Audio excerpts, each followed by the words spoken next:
a.m. and thank you for your attendance. We're in Yuleba today as part of our spring-summer council meeting season, and yeah, it's lovely to be in one beautiful part of the Maranoa. So on that note, we'll go on to confirmation of the minutes. Do we have anyone that would like to confirm the minutes of the ordinary meeting on the 14th of September and it concluded on the 28th of September? Do we have a mover? Councillor Taylor. Mr. Mayor, Mr. Mayor, would you like to acknowledge that Councillor Edwards and myself are in attendance at the meeting as well? Oh yeah, happy to do that. So we have Councillor O'Neill and Councillor Edwards online, which is thank you. Yeah, totally normal part of meeting that people can be online for meetings. Okay, Councillor Taylor. I'd like to move that the minutes of the ordinary meeting commenced on the 14th of September and concluded on the 28th of September 2022 be confirmed. Okay, do we have a seconder? Councillor Ladbrook, any opposition? Does anyone wish to speak? We'll go to the vote. All those in favour? Yes. Yes. Okay, 9-0.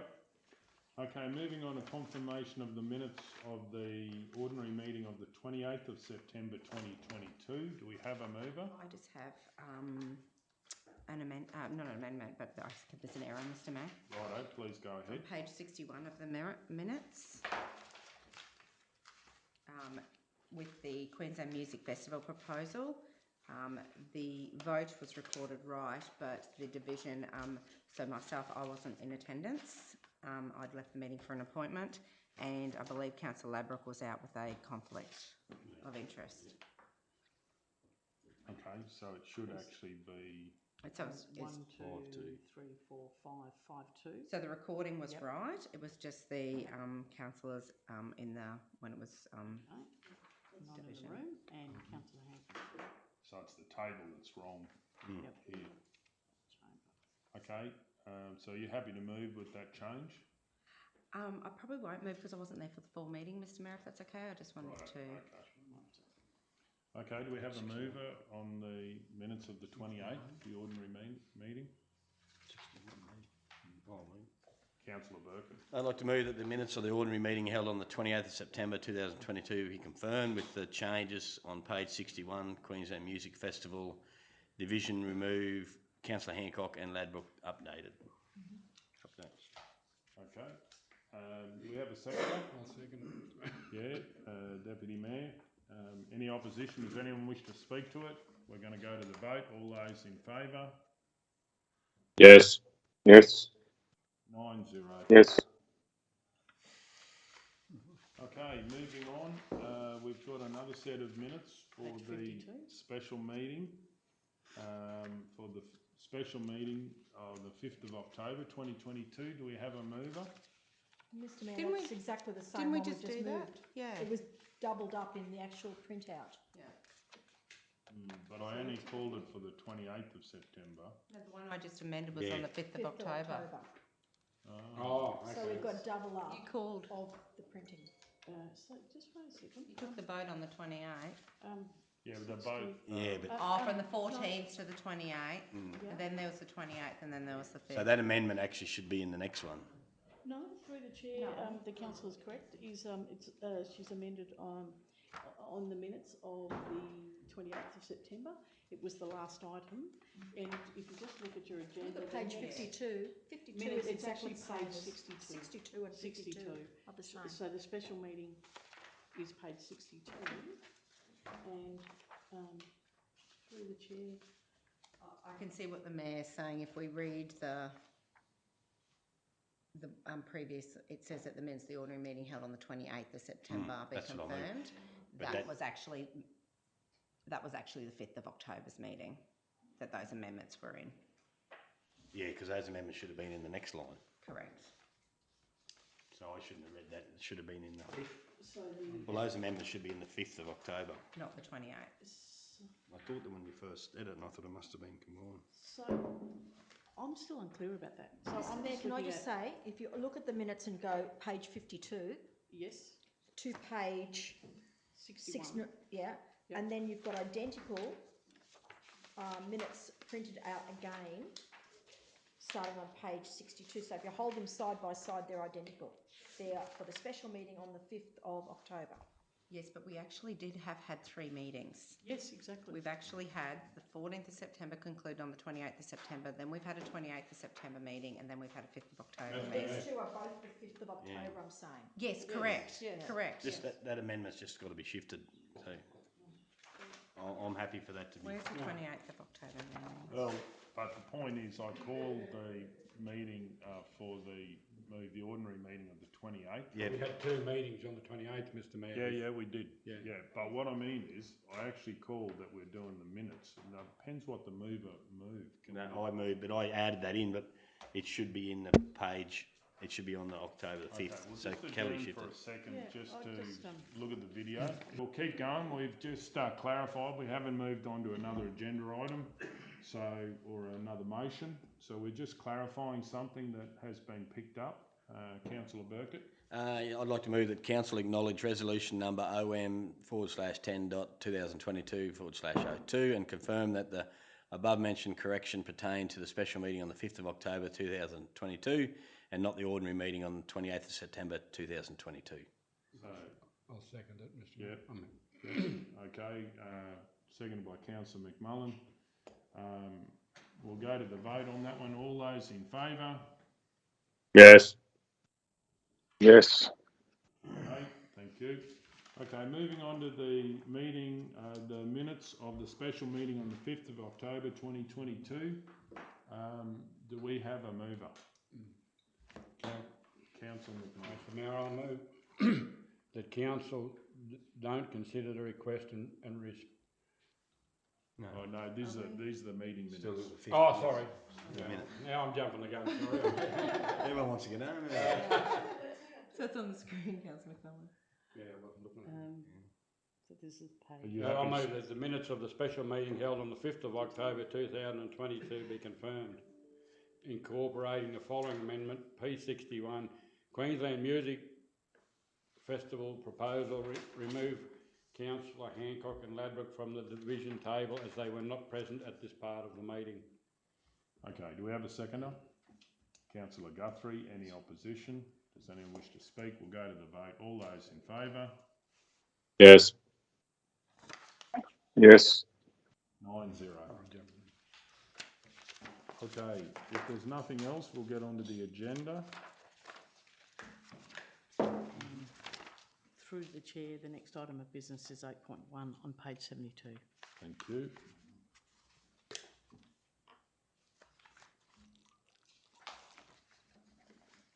Uh, 8.1, recognition of service for Manager of Organisational Development and Human Resources upon her retirement. I'd like to move the council receive the report and endorse the letter of thanks which will be sent to the Manager of Organisational Development and Human Resources. We have a seconder, Councillor Burkett. Any opposition? Does anyone wish to speak? I'll speak. Do believe that Nola, Manager Nola, has done a fantastic job in HR. She has guided the ship through some difficult times. I do believe she's put the organisation first at all times, and she's to be congratulated, and I wish her well on her next stage of life and much enjoyment. Does anyone else wish to speak for or against? Mr Mayor, I'd just like to back up what you said. And, always found Nola to be very helpful and professional in her role as HR manager, and I too wish her all the best. I feel the shearers will get some good cooking next week. Okay, does anyone else wish to speak? Councillor Burke? Yes, Mr Mayor, I also want to endorse those sentiments. I had the privilege of working with Nola in Bringa Shire as well, and I think she's done an extraordinary job there, and it has been a difficult couple of years here with a lot of changes, and she's come out, done an exceptional job, so I wish her all the best, Yeah, I think Ian will be very happy to have a home pampering him, so all the best, Nola. Okay, does anyone else wish to speak? Okay, we'll go to the vote. All those in favour? Yes. Yes. 9-0. 11.1, annual valuation consultation for the Maranoa. I'd like to move that council respond to the Department of Resources stating that council wishes is that there is no need for valuation before the due date of the Friday the 14th of October 2022. I'll second that, Mr Mayor. We have a seconder. Any opposition? I'll speak to the motion. I don't believe it is in the interest of the Maranoa to do another valuation. We are only one part in this puzzle, but I do believe that it causes major distress every time it happens, and I would like to see that. I'd like to see the market stabilise far more before we go and do it again. Can I ask a question? Yeah, please go ahead. The last time we did it was in June 2021. That's in the report here. Do we really have a say? We say you're moving that we say no, but does that mean anything? Would they just do it if they want to do it, or if we say no, they won't do it? No, the department will still make the decision, but they we're a stakeholder, so they'll just ask our opinion. There is a period of time you've got to get it done, though, isn't it? Is it every 3 years? Yeah. You know, you don't. You know what I mean? Yeah, but sometimes they're doing valuations on shires all around the state, so they physically don't do everyone every year. So it's really what councillors at this table think is in the best interest of the Maranoa. So does anyone wish to speak against the motion? Councillor Taylor. Yes, I'll speak against it. Councillor Taylor's first, and then we'll go to other councillors.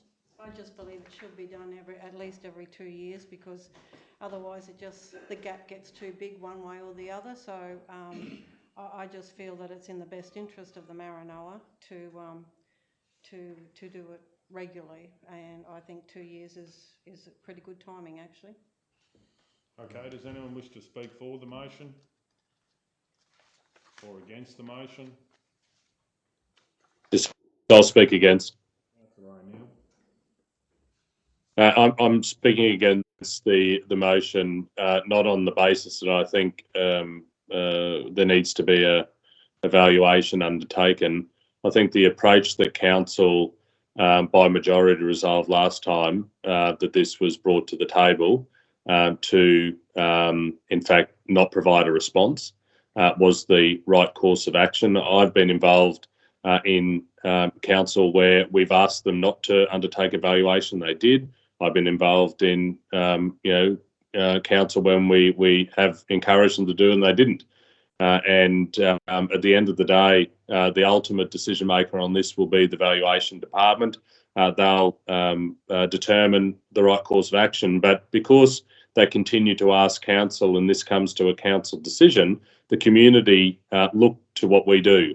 And you're damned if you do and you're damned if you don't. And I strongly believe that our position should be what we took last time this came before the table, and that was we don't provide a response. And the ultimate decision, as I said, rests with the state government department, and they'll determine their own course of action. And I'll be voting against this resolution on that basis. Okay, does someone wish, you have a question? I have a question. Please go ahead. To council, is there a cost to council for the evaluation? Do we have to pay anything? No, through the chair. It's a state action in relation to land tenure across the state charging. And I think any cost that we would have, we'd get them anyway each year if we did have a cost. So I don't think it'd be any. I think it'd be averaged out. I imagine. So Yeah, can I just a ultimately, follow up on that, Mayor, if I just as in by way of question, my understanding was that we are charged. May I just provide a bit of input here through the chair? Eric Lambert speaking here. Please go ahead. Yes, we do receive some charges from the department on an annual basis. I believe I need to double check what those numbers would be, but I would envisage that the tasks that are underperformed by the Department of Natural Resources around the valuation would be included as part of those annual fees and charges that they do charge us on an annual basis. So yes, there is. I do believe there is a fee. It's just not transparent or necessary. Well, transparent's not necessarily the right word, but it's inclusive of their overall fees and charges to us. So yeah, just to clarify, I think what Councillor Ladbrook's asking is there's no extra fee if they do a valuation. I think they're charging us anyway. That's correct. Yes. Correct? Director? Okay. Yeah. and certainly what I can do is, through the chair, is ask the director to find out what the costs were last time and actually circulate those to councillors. Yeah, Councillor McNaught. Yep. Mr Mayor, I think we've discussed this in previous years, and what the manager has just said is, I think is correct. We pay a fee whether we do a valuation or not, which is just a standard fee each year to the department. Okay, does anyone wish to speak for the motion? Councillor Guthrie? I'd just like to say that when we're given a written invitation to be part of something and they're actually seeking our opinion, I think we're abrogating our responsibilities to say, look, let's not respond at all. I think even if they disregard the outcome of our discussions today and the outcome of the vote, I still think we've got to be there and having an opinion. Okay, does anyone wish to speak against the motion? Does anyone wish to speak for the motion? I'll sum up. I do believe if we could physically go around all of our ratepayers, I do believe they'd want to see some dust settle.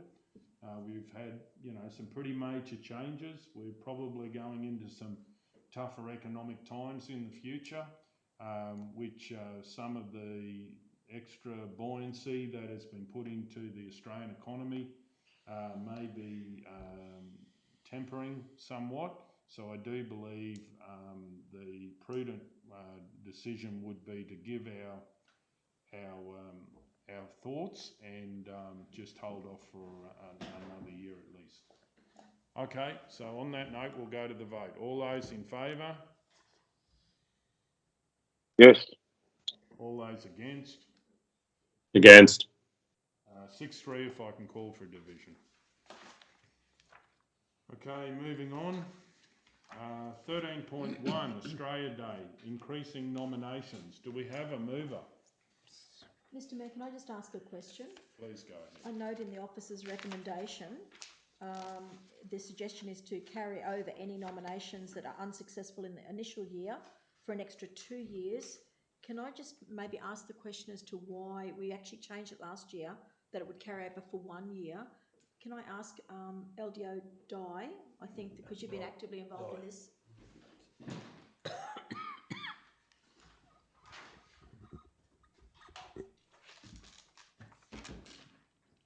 So Di, my question is going to be why the additional year, so that a person would be in for 3 years, 3 subsequent, the original plus 2 subsequent. 2 subsequent years.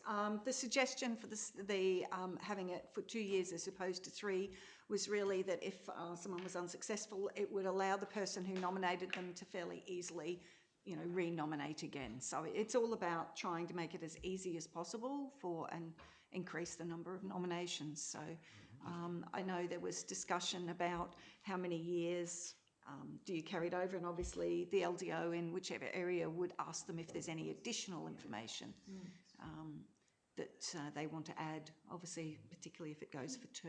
Yeah. And I don't have a problem with that. My query is really why the then 3rd year. So the last year we had the initial year plus 1 subsequent year. Yep. So this is increasing in another subsequent year. Yep. So 2 years after the initial nomination. Yeah, that was one of the suggestions that came up, and the local development officers couldn't see a major problem with that. They certainly didn't want to go more than 2 years, but it was a suggestion. Councillor McMullen's first, and then Burkett. Excuse me. Yeah, I think might have just answered, but it might have been a bit of uncertainty. This is 1 plus 2. Yes, that's correct. Not 1 plus 1. No, that's at the right. moment it is 1 plus 1 extra year. Yeah. And the suggestion is it could be 1 plus 2 extra years. Okay, Councillor Burkett. Yeah, I was one of the ones that wanted it increased to start with, because I think a lot of people, you have a year where you have a stellar group, and then the next year, and this is no disrespect to previous winners, but when you get 3 that are deserving one year and you're struggling to get the next, these 2 that didn't get it the year before miss out, and I still think that they should automatically go straight back in, not have to be re-nominated, because a lot of people either get disheartened, they say, well, you know, they didn't get it this year, I'm not going to bother re-nominating, and that's not fair on the nominated person. But I'm happy for the extra time, long as these people that do nominate them, re-nominate them the next year, because the job's only half done. But Don't have to. If this gets up, it's automatic. I'm happy with that, even better. Okay, we have a mover. I'm happy. Please go ahead.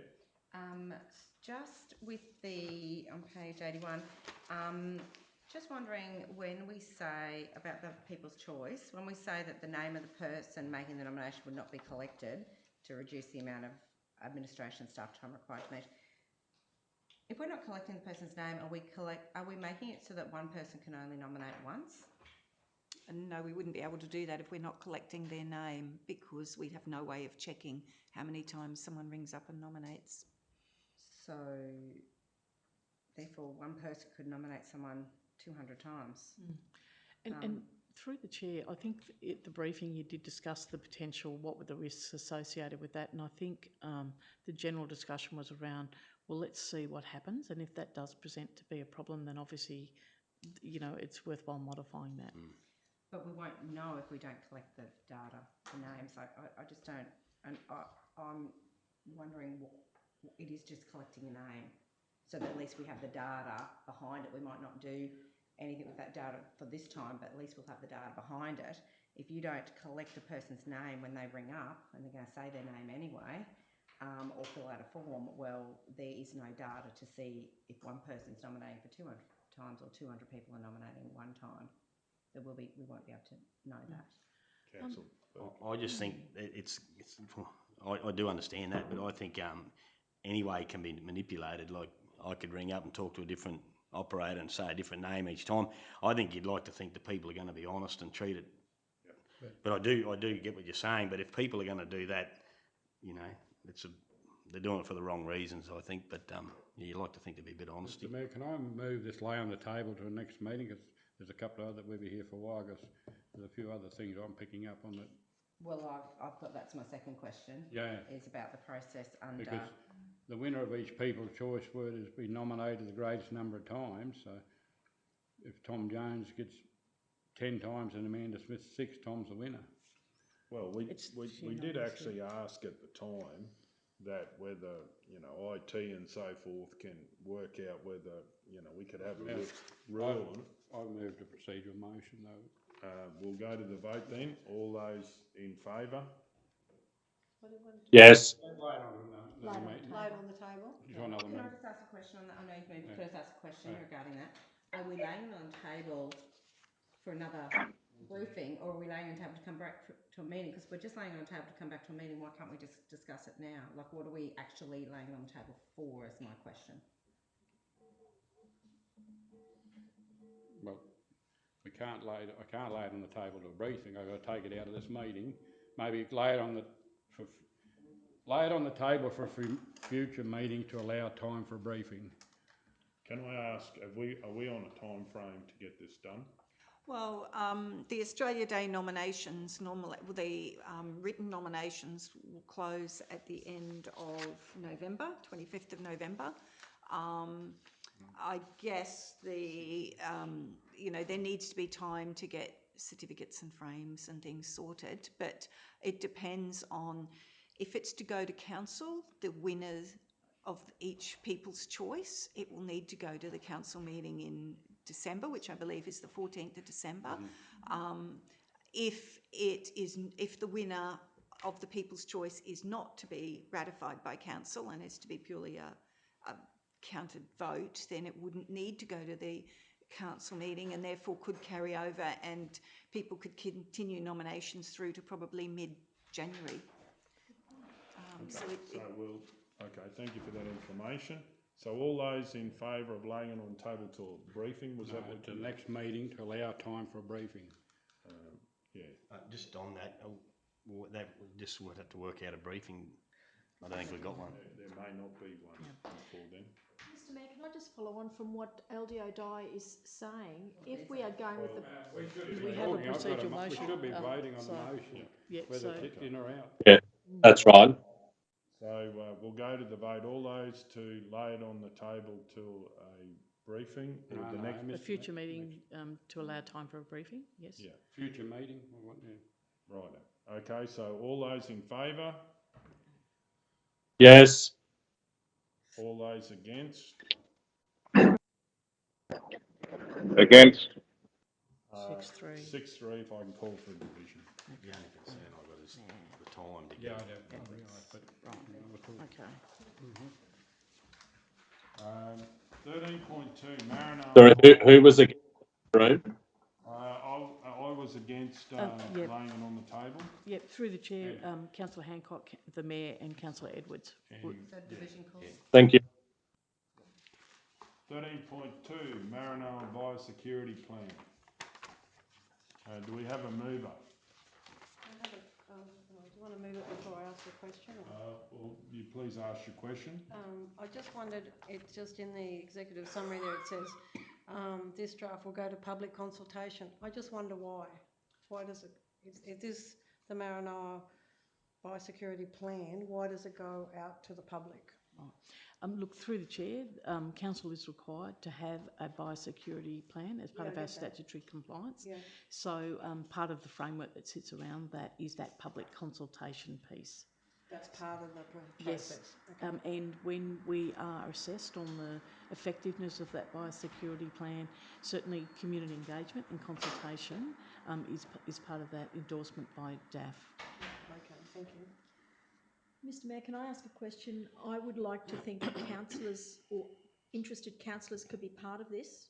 Do we need to indicate, or is it just going to be open to public consultation and we can attend if we're interested in our public capacity or in a private capacity?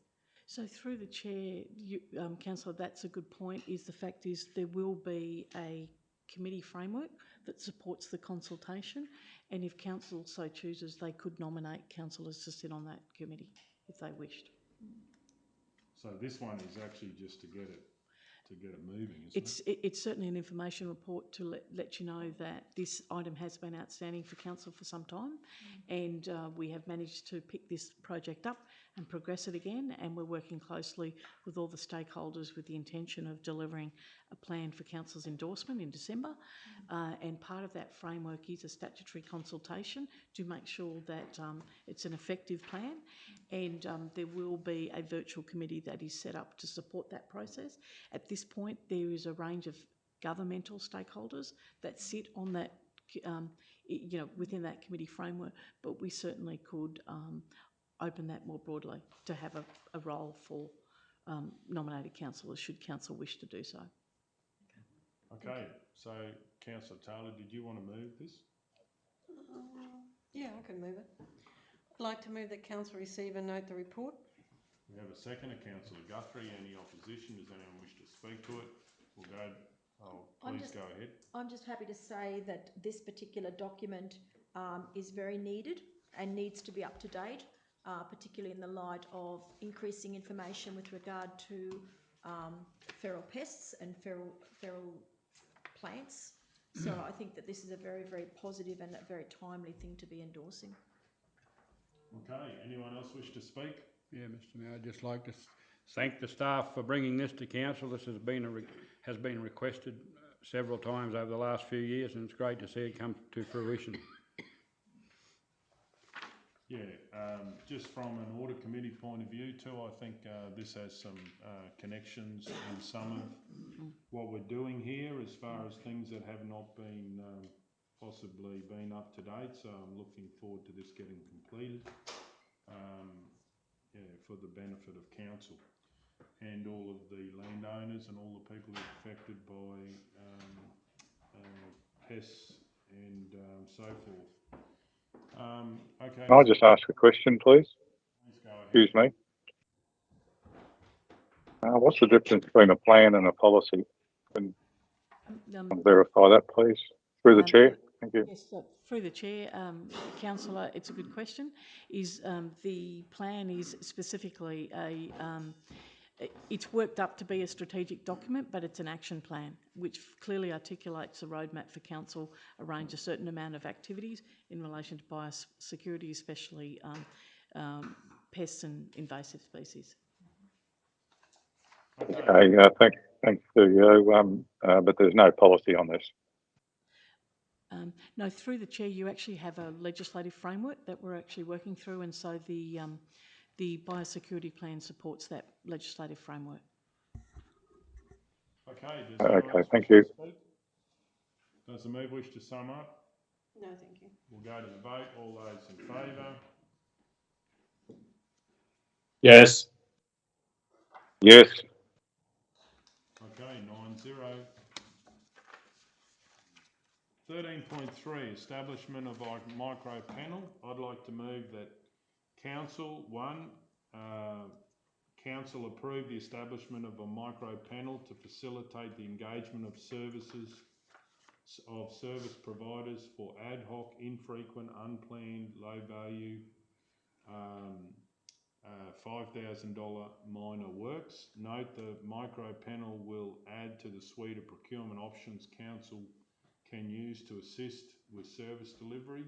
3, amend 2.4.1 procurement and controlling our costs of the operational plan to include the creation of a micro panel. 4, update Council's risk register to include the operational risks associated with the establishment and the operation of a micro panel. Do we have a second? Councillor Burkett. Do we have a question? Yes, please go ahead. I was just wondering if Director would mind coming up.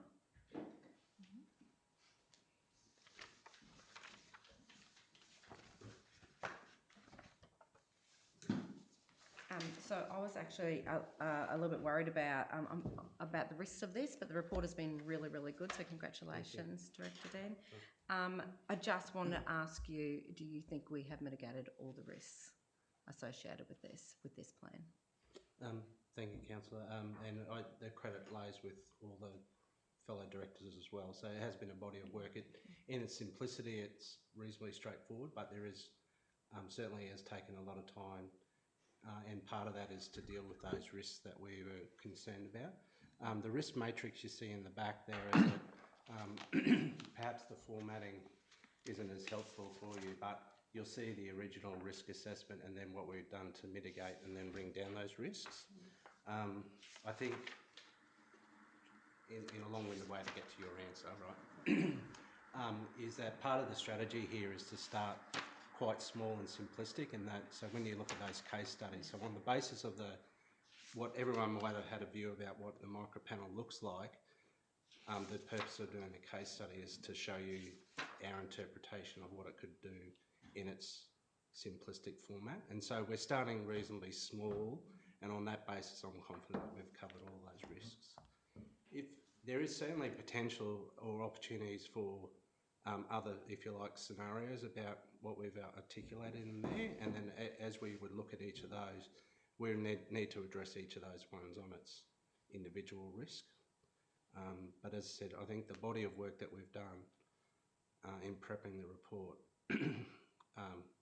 highlights that there is quite an extensive amount of work sitting in behind this to make sure that in its operation is it's going to be okay. Okay, thank you. Okay, so we have. May I ask a question, please? Please go ahead. Sorry, I have a question. Please go ahead, Councillor Edwards. Yeah, through you, Chair, low value, how do we determine that, the 5,000? What's that based on? And is it, is it a GST included or an ex-GST amount? It might be in the body of the report. Sorry, but I haven't got that in front of me.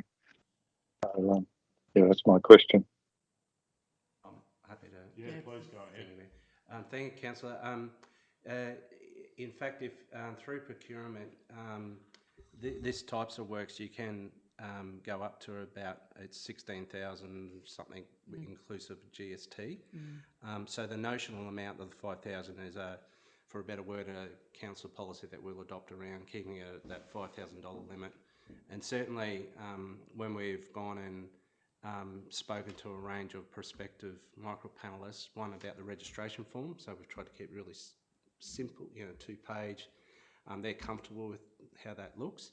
And equally, when you talk to them about the types of works based on the scenarios, what we see is that the value is around, we would achieve those types of works in that in the $5,000 range.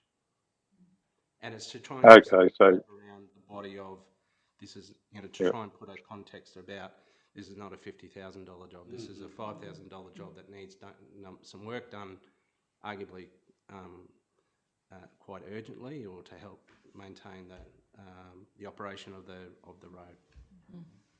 So probably on. Yeah, no, that's fine. Thank you. And sorry. Yeah, that'll be determined on the day and compromised.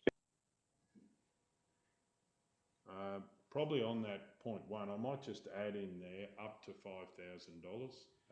because that probably clarifies it a bit more. It's not that we need to spend $5,000; it's up to. So, is the second happy with that? Yeah, I'm happy with that. Oh, sorry. You can be happy too. Sorry, Mr. Mayor. Yeah. Councillor Edwards again. Sorry. Please go ahead. My mate. Oh well. Sorry, out of the conversation. One of the points I was trying to make was there's a certain amount of flexibility involved with this, and the call will be made, on the day or whenever it needs to be done. That's the way I sort of see it. Yeah. So just clarifying, I know whether you see it on your screen, but it's up to $5,000, just to clarify that. Okay, right, I'll speak to this. I think this is... I have a question. Oh, yeah, please go ahead. I'm on your blind side today. Yeah, no, Yeah, sorry, throwing me out of it too, sitting in it. To the director, I'm just looking at this page on 102, Yes. and the red worries me.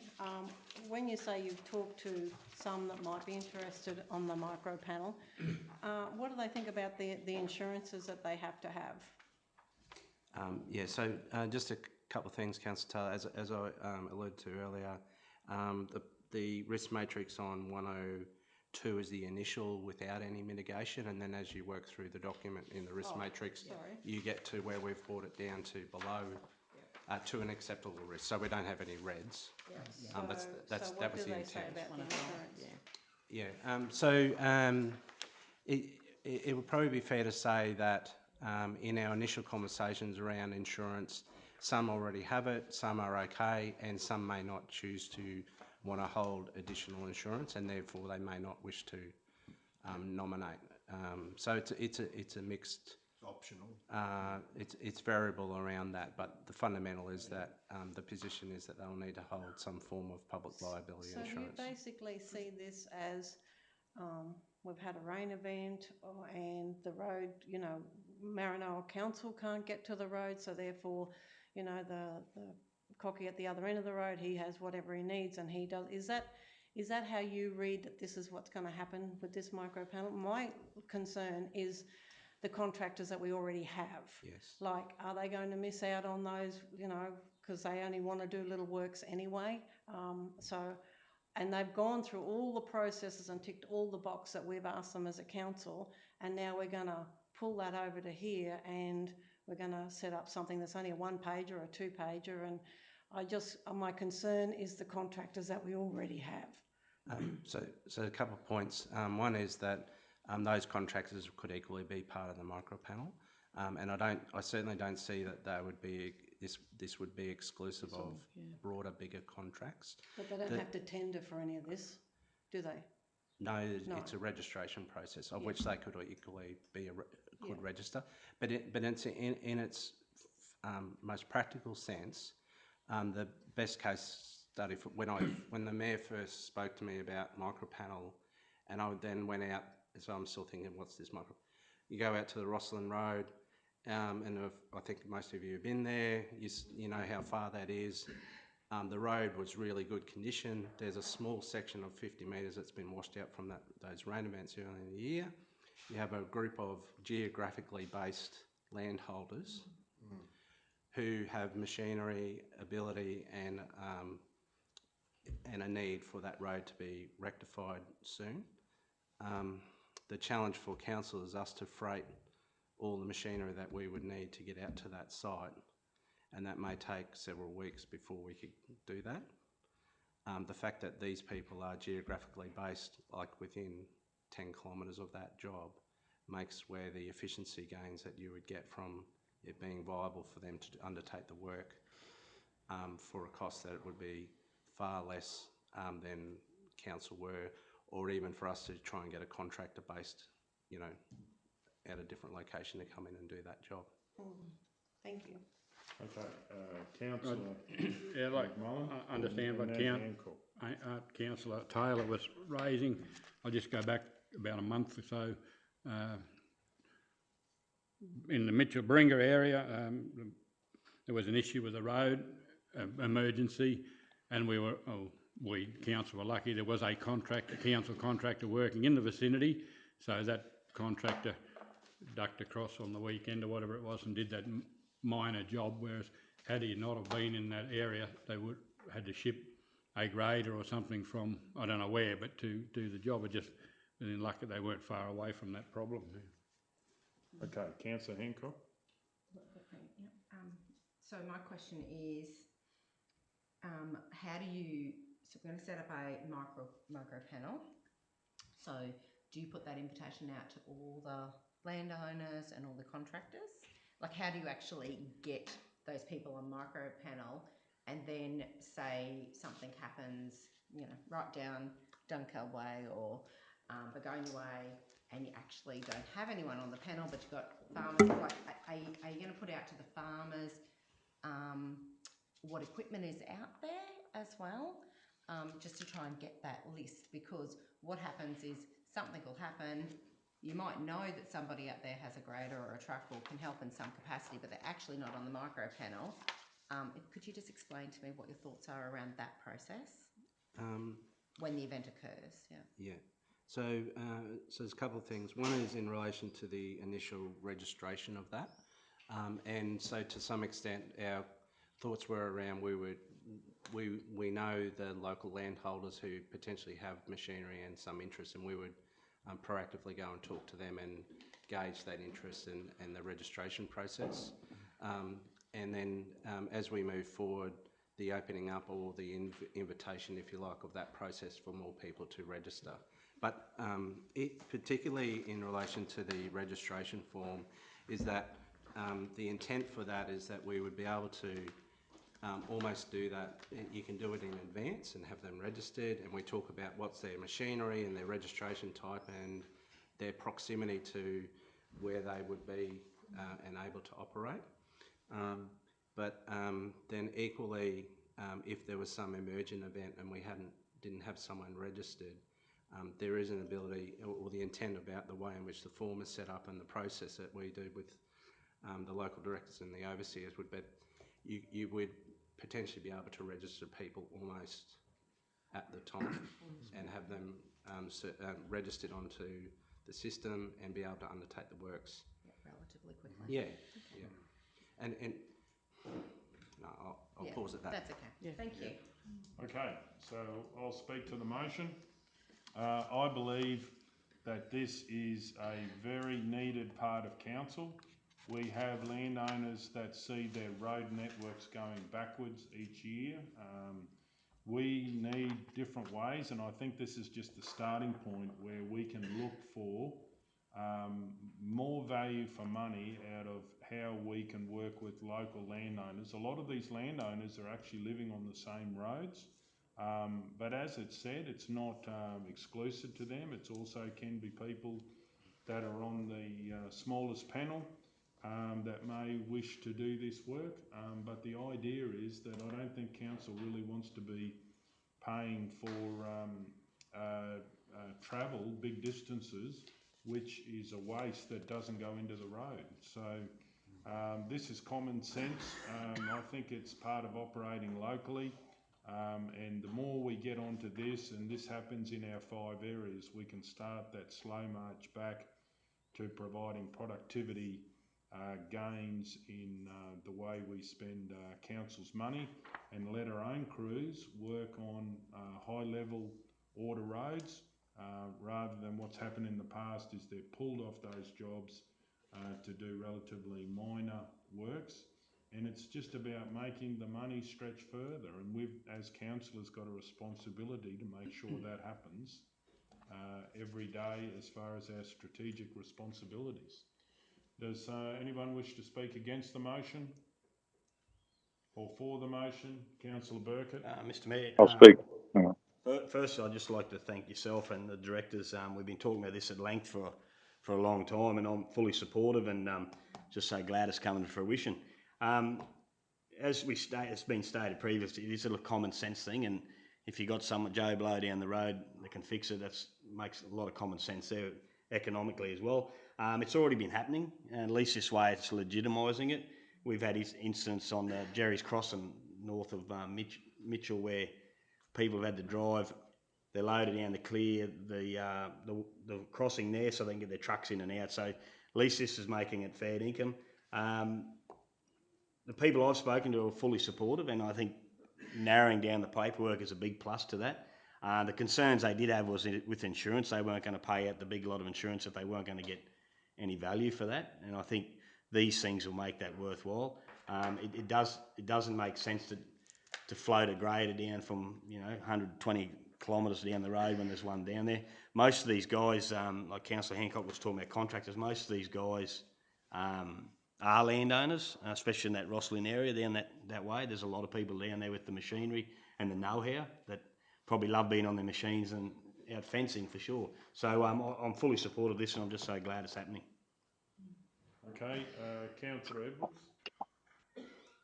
Yeah, I was just going to back up those comments as well. But yeah, thanks very much to everyone who's made this possible. But just going back to a more strategic situation, I think this is a great example of operating locally, in that you're getting local people to actually look after their own situation, their own position, and as was said before, would take a month to mobilise people to get out to these places. But under this new model, or whatever you want to call it, I think this shows, or will show, hopefully, that and providing this works, which I think it will. I think it's going to be a very, very good change up on the old type of situation that has been occurring over the years.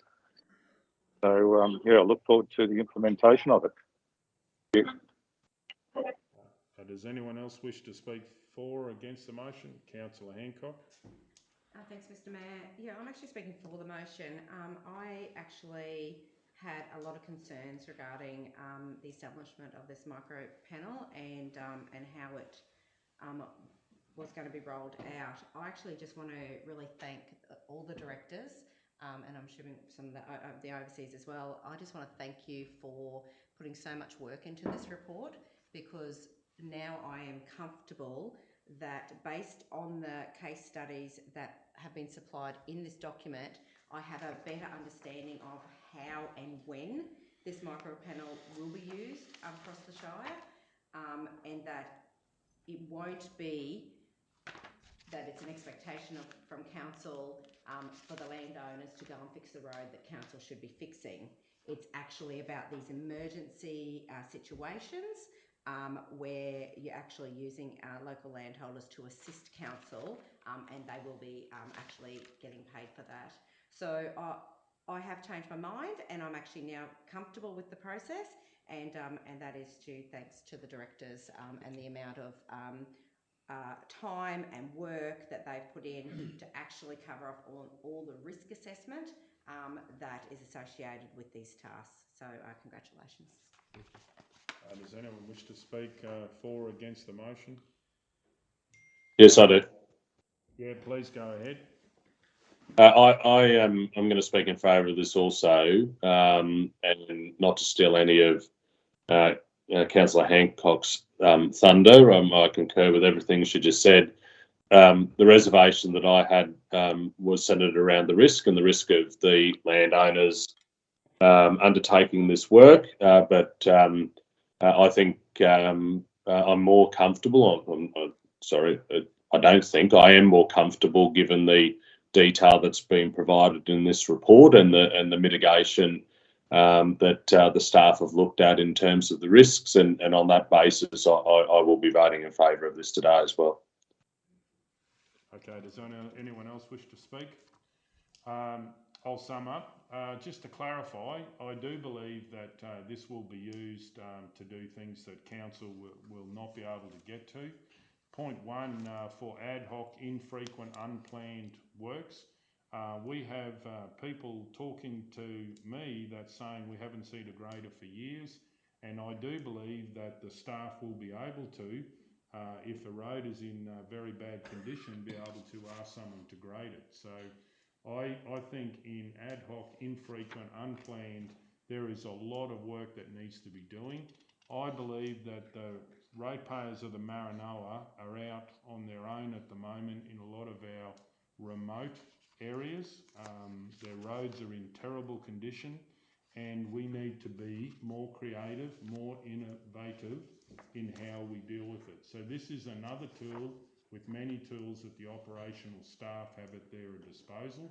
So I do believe if you vote for this, I do believe that when a road is in bad condition, that if there's a local grader, and I believe that they will do the road if the director and the overseer and through the CEO thinks that this is the best option to be able to deliver service.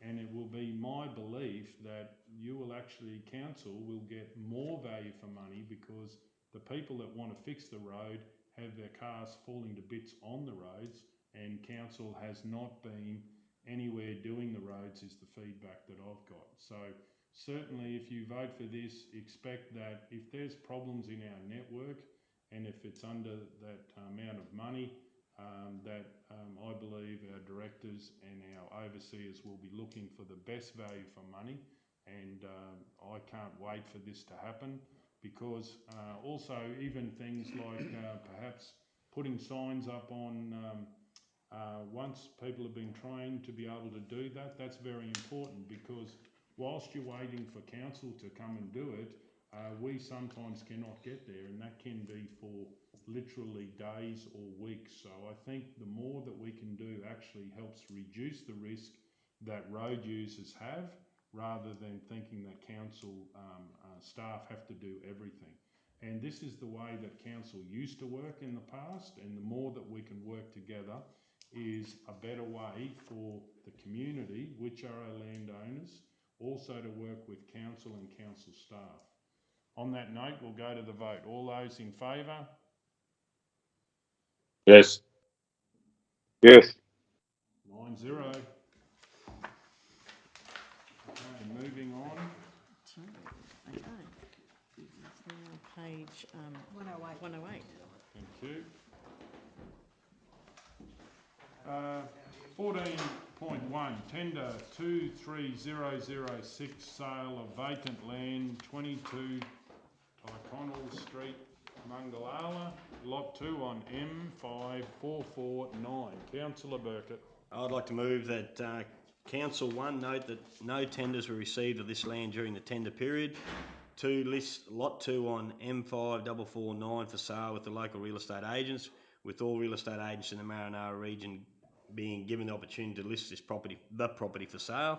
3, obtain a valuation on the land and set the listing price at the market value listed in the valuation document. 4, provide listing agents with a copy of the entry on the Environmental Management Register. 5, authorise the Chief Executive Officer, CEO or delegate to execute necessary documentation to list the property for sale under a contract of sale and any other documentation associated with the disposal of this property. I'll second that. Mr Mayor, can I just ask, just respectfully, Councillor Hancock, you had somebody in a real estate agent. Do you have a conflict of interest with this one? So I don't believe I do. Because it is rentals. It's not property management. But since you raised it, I'll actually put it to the table now. Yeah. Righto, please go ahead, Councillor Hancock. I'll just wait for Cal.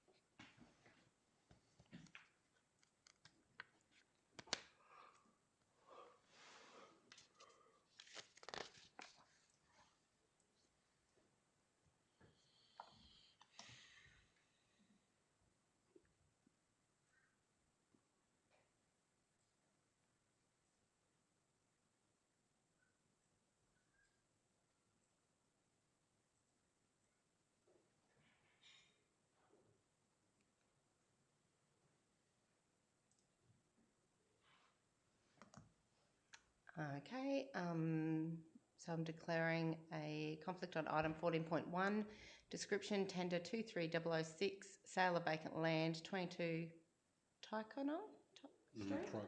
Tyrconne. Mungallala, lot 2 on M5449, declaring councillors Councillor Joanne Hancock, person with the interest or related party is Rochelle Sizer, Rachelle. SIZER, my son's partner, particular of interest. Rochelle is an employee of MAA Livestock and Property.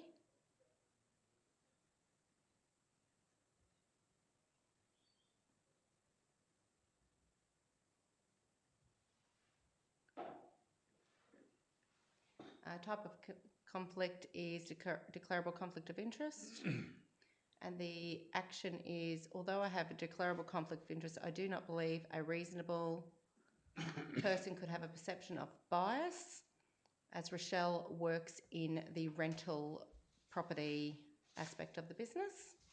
Therefore, I will choose to remain in the meeting. However, I will respect the decision of the meeting on whether I can remain and participate in the decision. Okay, Councillor Guthrie. I'm happy to move that it's in the public interest that Councillor Hancock participates and votes on agenda item 4.1 because a reasonable person would trust the decision is made in the public interest.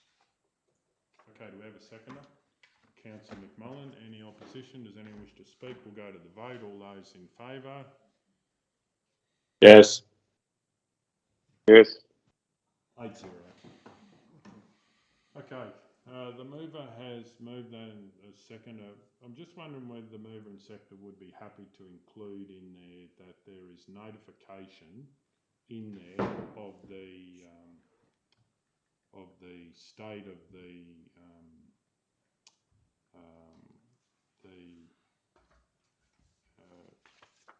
you know, to do with the fuel and so in there. forth. Yeah, it's in there. Yeah. It's in there. No, but I mean, sometimes people buy things and don't read it. Would you be happy when we put it out that it's clearly stated? Mr Mayor, the resolution says they will get a copy of the register. Environmental Register. Yeah, but that'll be in that. Yeah, but it doesn't mean that they know about it. So I think You want to just put i.e. fuel tanks? Yeah, no. What I mean is make sure that when they're ready to buy it, like even a flooded property, you have to tell them it's been flooded. Yeah. They'll get that, but they might look at that and go, well, what is it? It's a cheap block. They need to know that they have to do whatever their responsibility is. So what I'm saying is, would the mover and seconder be happy to put something to make them aware of that? verbally or something, that there is contamination on the site. Yeah, I'd like to think they're doing the due process, but I'm happy. I'm happy to put. If you want to extend to it, solicitor would do that for the. Yes. Well, Some should be. people buy things and don't even But ours have is it. still there, aren't they? I think so.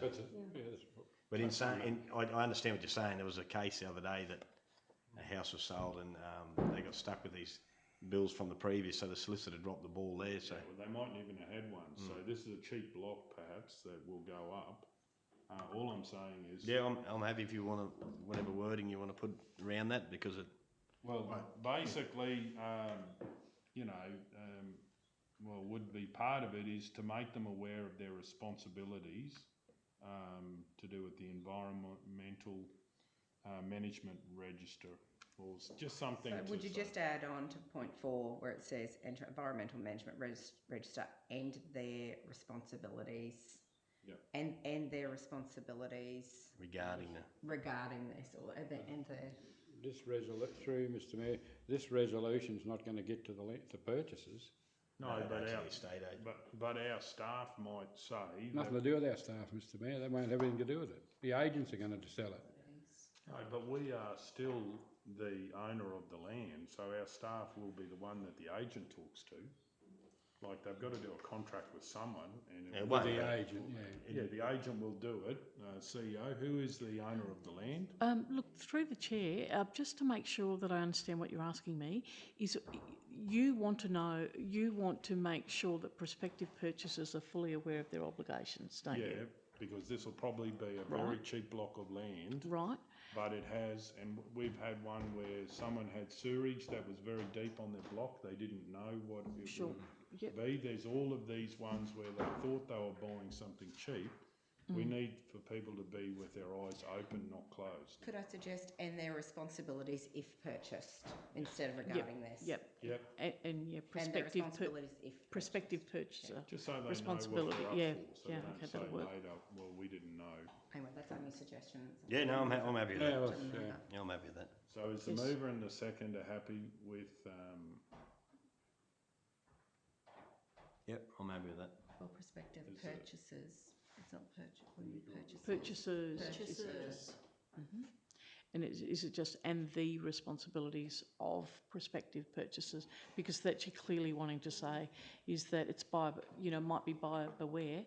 However, it's really making sure that people are aware of the economic impact of that. Yep, happy with that. Well, we'll just check with the seconder. Yeah, I'm happy with that. You're happy with that? Okay, so does anyone wish to speak to the motion? No, Mr. Mayor. Okay, we'll go to the vote. All those in favour? Yes. Yes. 9-0. Okay, moving on.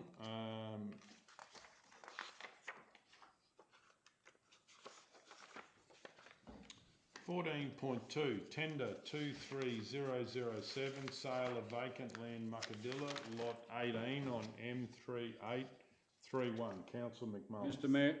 Excuse me, can I please, I'm going to do a conflict on this one as well. Right. Sorry. It's just a copy and paste from the previous, Cal. Just because Councillor Guthrie raised it last time, I'll just do it again.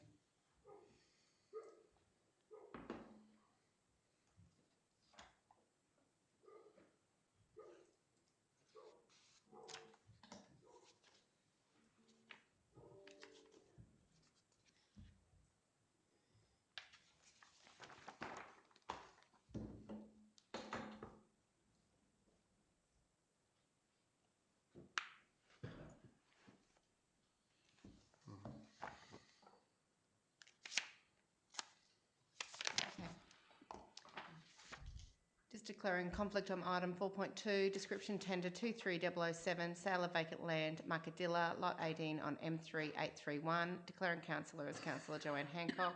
Person with interest is Rochelle Sizer, my son's partner. Particular of interest, Rochelle is an employee of MAA Livestock and Property. Type of conflict, declarable conflict of interest, and action is, although I have a declarable conflict of interest, I do not believe a reasonable person could have a perception of bias as Rochelle works in the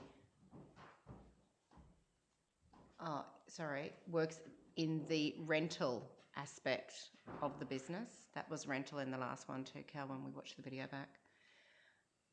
Therefore, I will choose to remain in the meeting. However, I will respect the decision of the meeting on whether I can remain and participate in the decision.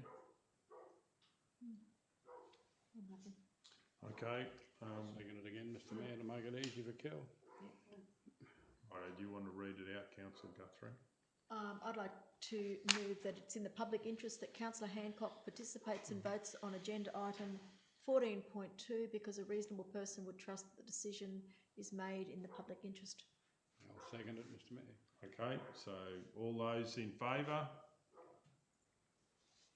Yes. Yeah. 7-0. Eight, Okay. zero. Yeah, Oh, yeah, Councillor 7. Burkett's Thank you. not here. Great. Okay, so Councillor McMullen? Yeah, Mr Mayor, I'll move that Council 1 note that no tenders were received for this land during the tender period. 2, list lot 18 on M3831 for sale with the local real estate agents, with all estate agents in Maranoa region being given the opportunity to list the property for sale.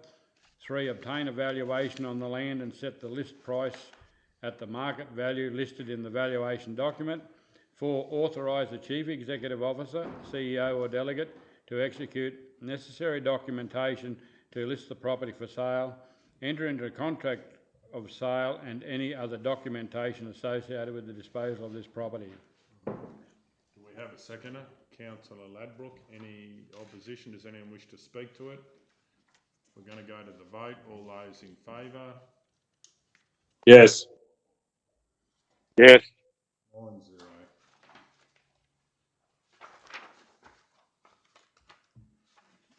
14.3, Adavale Air Crash Memorial at Big Rig. Councillor Guthrie. Mr Mayor, I'd like to move that Council 1 erect a sign at the Big Rig acknowledging those who passed in the 1973 Adavale air crash. 1983. What did I say? 1973. Oh goodness, let's go 1983 Adavale air crash with further information about the incident and the 40-year commemoration. 2, cost works associated to GL 02881.2300, the Regional Tourism Operations Tourism Projects. And 3, provide formal correspondence to Ingrid Duane about the Council's decision. I'll second it, Mr We Mayor. have a seconder, Councillor McMullen. Does anyone wish to speak to the motion? Councillor Guthrie. Yeah, Mr Mayor, we were contacted as councillors from Ingrid, who is the mother of one of the deceased persons, who is acknowledging that it will be 40 years next year and who was very keen to have something acknowledge this as a difficulty associated with working away off-site in oil and gas operations. So I think this will be a good one, and I think the Big Rig is the most logical and the reasonable place for it to be cited. Okay, does anyone else wish to speak? I have a question. Please go ahead. In point 2, when we note the GL number for a regional tourism projects, are we allowed to have the budget for that? Like, Through the chair, I can happily give you the total amount sitting in that budget if you need it. yeah, no, I don't need it today, but I Sure. just wondered with the reports, if we're using these GL numbers, I'd like to know what the balance is. Yes, sure. Thank you. Okay, does anyone else wish to speak? We'll go to the vote. All those in favour? Yes. Yes. 9-0.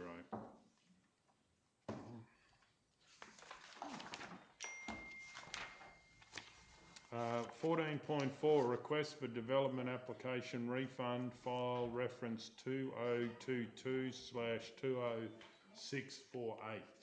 Do we have a mover? Councillor Hancock. I move that Council approve a refund of $3,817.60 for a portion of the application fees paid for a material change of use for an undefined use, distillery, cellar door, function facility and short-term accommodation at 50 Mungallala Lane, Roma. Excuse me, through the chair. Yeah, please go ahead. I might, I just have to leave the meeting for a minute. Thank you. And I'll return soon. Righto, so you'll be back later, Okay. will you? It's Yep. 10:26. Yeah, I shouldn't, yeah, I'll be back later. Thank you. Righto, bye. Okay, do we have a seconder?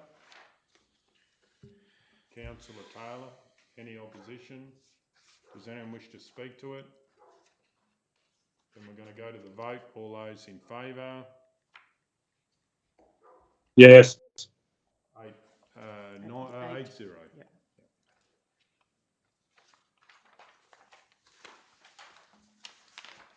Page 129. Thank you. 14.5, regional signage audit.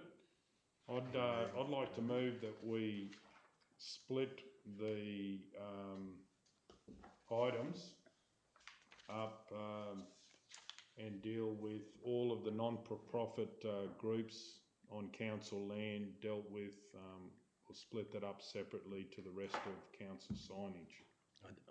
What's this? Mr Mayor, I don't think there's any attachment this time, so. No, but if we do make a decision, and there was one councillor that wanted to see some action from this. Remember last? 14.5. No, remember that's gone to confidential, so that's 14.6. Oh, yeah, that's going to say that. I thought we were going to move this into confidential. Yeah, no. So that's actually 14.6. 14.5, is it actually gone into confidential, has it? Yeah. Oh, okay, sorry. So that's I thought we had new agenda. Well, I thought we had to do it. Yeah. 134.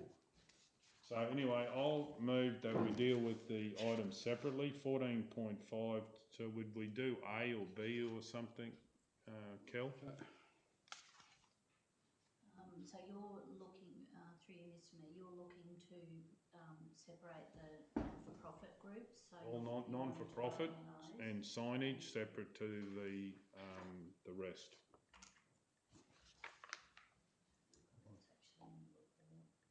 Can we ask why? Well, then conflicts. Then there'll be no conflict with the council, and there'll be conflict with the ones that have got non-for-profit signage. Non-for-profit signage that council look after. Well, it's considered, even though the signs might have been put there by the non-for-profits, they're council-owned signs because it's on council land. Yeah. Okay. Right, so it's a technical thing, like. Really? I'm just thinking if I had one, but then Yeah, well. the gun club own their own land. Yeah, no, so if it's not council land, it would. As long as the sign's not on council land somewhere else, you know. As long as that sign wasn't in that report. And Mayor, can I just on that point, and I think what you've suggested is a good idea. My only concern is that staff may have in fact missed signs. In fact, I know signs that are on council land now that you're saying that have not-for-profits that are not-for-profits, and an organisation I'm involved in will be one of those. That wasn't in the original audit, and so by you now stating that, that will pick that up, but it wasn't in fact included in the original report. So I wonder if we actually need to do a broader audit then of signs on council land that council now manage that have advertising from other groups or not-for-profits, because it's not now complete. So CEO, maybe I could move a motion and then ask for it to come back in 2 reports. Yes, that's the thing we need to do. Certainly. And include that. So, okay, so I think that's a good idea. Yeah, so I'll move that this lay on the table to have 14.5 come back in 2 different reports, one with non-for-profit groups mentioned in one report and the rest of council signage in the other report. Did you want any other clarification on there? Can I? Councillor O'Neill? Yeah, I think you just need to, Mayor, the scope needs to, the audit needs to revisit the not-for-profit organisational signs on council land to ensure that all are captured. Yeah, I'm happy to move that. Councillor McMullen, did you say something? I had a thought, Mr Mayor. There's council signs that we don't own, but we are responsible for, like on our TMR roads. We don't own the road. Like Southern Roads, one comes to mind. The first 55 kilometres, we look after it under the RMPC projects contracts, but we don't own it. Would that? Look, through the chair, I think what might be useful is to take a step back. What is the purpose of the audit? That's what I was going to ask. Is it that you're unhappy with the state of a range of signage and that potentially you might want to allocate budget to that renewal, or is it also That's correct. To raise gaps that might be owned by other stakeholders and provide that information back to them from an advocacy perspective? It's just making. It was the first one, CEO. It was a report that I initiated has triggered what's come before us again today, and it was us having a look at the council signage, and the staff took the initiative, and all credit to them, to extend that to all signage that is under council's remit. And my intention was to, and I foreshadowed that last week before laying it on the table, was to look at some level of allocation to get it up to a particular standard. So, Councillor O'Neill, maybe should it just be that we look at the actual council signs, because the non-profits probably look after their own. But some of through you, Mr. Mayor. Some of them don't, though. Yeah, some of those signs, like the ones I got conflict, are council signs because council facility. Yeah. So they're still under that as well. Yeah, that's right. But I think your initial steps, Mayor, is the right way to go. Councillor Hancock, did you want to say something? I guess it's just thinking this out. It depends on the sign, and so I think I agree. I think we need to be separating these out. And the original intention was about the council signs that are in a bit disrepair and they need replacing. But like I even think about my potential conflict. Well, it's a council-owned sign, but it's actually advertising the Mitchell Showgrounds. It's actually not advertising the Mitchell Show Society. It's actually in any town. There's grounds. There's a football grounds and the showgrounds and the and so even when, and I think we should split it out. But even that, there's going to be some idea, some level of trying to manage that when it comes back to the table. Like then you might have options, and I don't know, Councillor Burkett, where it's like it could be just saying that this is a ground, but then maybe a group have put extra signage on that signage. So I think we need to separate them out and then be able to address it on what is actually in the report, because then we'll be able to be clear on do we have a conflict or not. Right, so what I've moved is that this lay on the table to a future meeting to have 14.6 come back in two different reports, one for non-for-profit signage on council land, with the additional review undertaken to ensure that all non-for-profit groups are included in this report, and a second for all other council land with signage. Go back to my question, Mr Mayor. So we're not going to look after the Southern Road. We're not going to do one on the Southern Road. If we don't do it, TMR won't know. But is that road signage and so forth? Yeah, that's what we're talking about. Like from an operational point of view, CEO, wouldn't road signage be... Yeah, look, buildings. through the chair, you there's could no lodge a road signs customer on request and we could There was deal no with it road that way. signs on there. All the signs are like for Mitchell Cemetery, Mitchell Airport, Mitchell RSL, or those sort of signs. Well, they're not road signs. No, they're facility signs. So just trying to understand it, Councillor McMullen, you're saying you're concerned that road signs are in bad state as well. Is that correct? Yeah, I thought that was probably, Because that's even bigger. I thought that's what we were mainly referring to. Not just road signs, but no. There wasn't any that I recalled. It was buildings and facilities, Councillor McMullen. And the other thing is we might open up a bit of a can of it, and maybe we want to, but then we actually have businesses who own signs on a property as well. On property. Yeah, on council land. And so, you know what I mean? Like it might, we might be getting away from the true intent of the initial report, which was about council signage. Okay, well, we'll test this motion. All those in favour of laying it on the table? Yes. Okay. 8-0. 8-0. Mr Mayor, can I just query, was that 14.5 or 14.6? Well, the agenda's been changed, so now it is 14.5. That was in the email, yeah. Yes. So Because it in was that- 14.6. Because this is laying on the table, have 14.6. Might be that just Cal hasn't. Yeah, just No, through I the think chair. it was 14.5 at the previous meeting. It's just that when you move it across, it brings the item Okay, number. so it's just actually clarifying that, we're talking about 14.5 or 14.6 with the same name of Regional Signage Audit. By a different mother's father. Yeah. Righto, we'll break for morning tea. Okay, so we're all on 17.1 security cameras for Yuleba. And this will have different numbers because councils, unless you got the new agenda, it's been updated and changed. So, but the item's still the same.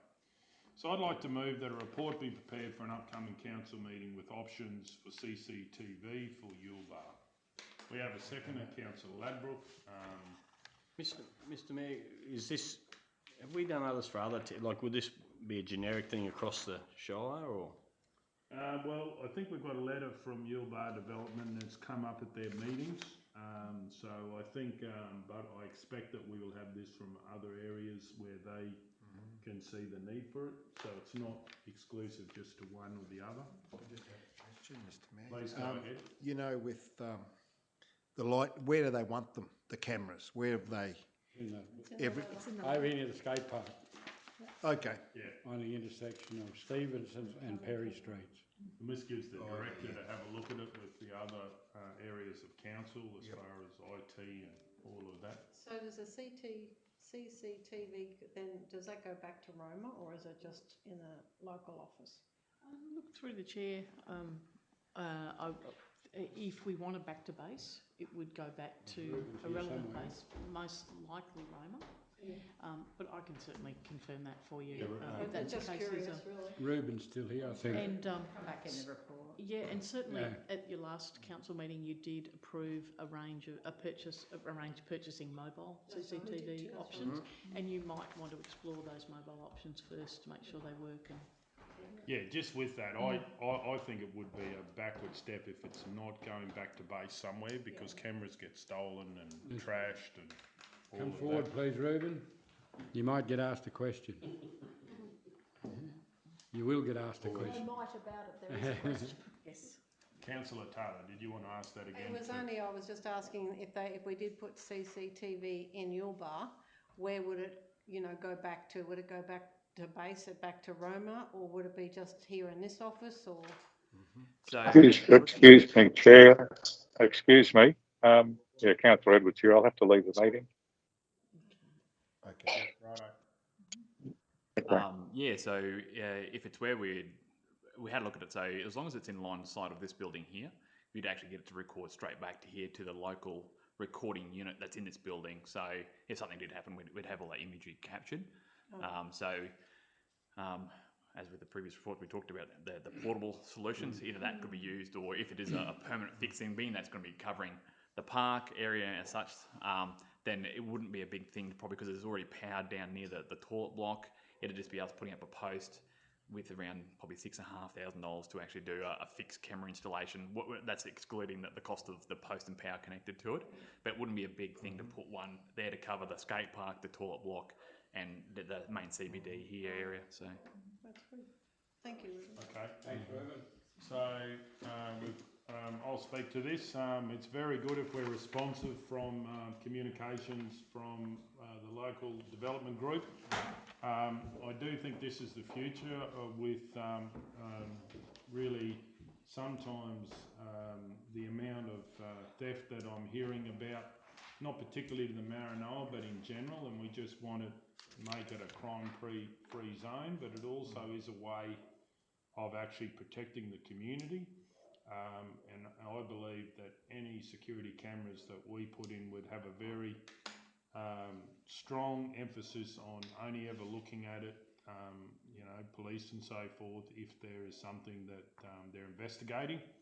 So it's not meant to spy on anyone, but just pick up crime if crime has actually happened in the community. Does anyone else wish to speak for or against it? We'll go to the vote. All those in favour?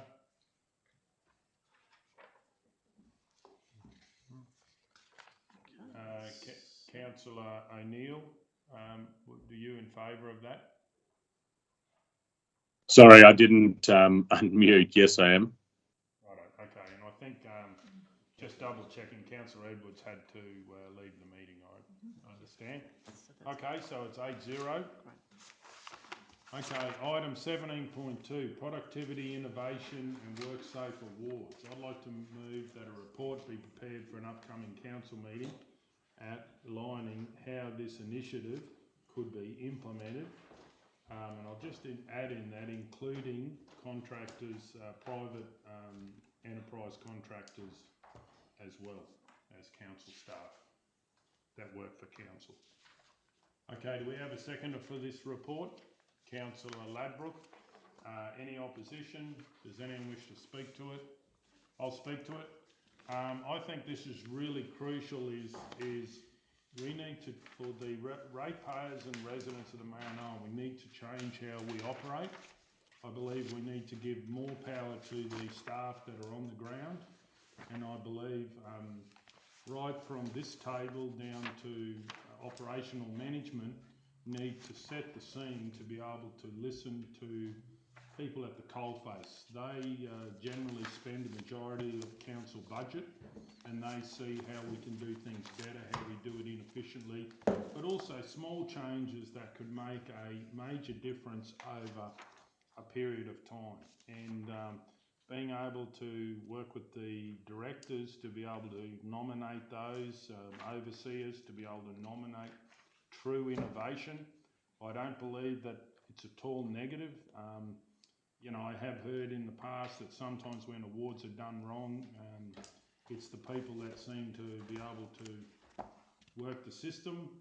This is actually about productivity and innovation that probably our staff are doing and don't even want to mention it. But I also think this is an opportunity for staff and families to be, twice a year to have a night where they get together. I think it's very good for culture. I have been at awards where families have not been invited to the awards, and I do think that this would be very beneficial for building, that connectedness for all of the communities of the Maranoa as far as council staff and contractors. Our contractors do a considerable amount of council work, and some of the local contractors I'm hearing very good things about, and I believe that their innovation can also be highlighted, which is of benefit to the ratepayers and residents of the Maranoa. Does anyone wish to speak against the motion? I just have a question. Please go ahead. Through Mr. Mayor. Madam CEO, I'm just double checking. This seems a little bit operational. Are we delving into something that should have been done by yourself and operational? I just wanted to make sure that we're not stepping into an operational thing that we... Look, and through the chair, I was probably going to just confirm the same thing, is that, yes, it is operational. However, I read this report as this is a councillor and council organisation event, that this is not an operational event. It's actually that partnership between council and council organisation to celebrate, to have an awards night that goes broader than just council staff. It goes to their families and potentially now public contractors or contractors that are services procured through council. And so that you've got more of that public style event, quasi-public event. And that obviously coming out of this in the report would have to be a bit of fleshing out of what that event would look like, and also a budget associated with that. Yep, so you're comfortable with that? Yes. Okay, does anyone wish to speak for the motion or against the motion? I've just got a question as well. Let's go ahead. To the chair, probably. whilst you've given your views as to what it should look like, are you opening this up for staff to have their input? For example, it might be twice a year, might be too much. Once a year across all of the operating areas might be sufficient, or are you locking into the staff to come back with a report that it is rolled out twice a year? I would like to see twice a year, but I'm happy to have their thoughts in the report when they come back. That's also the operational side of council, they will be doing a lot of it. We would be just necessarily, if councillors would like to attend on the night.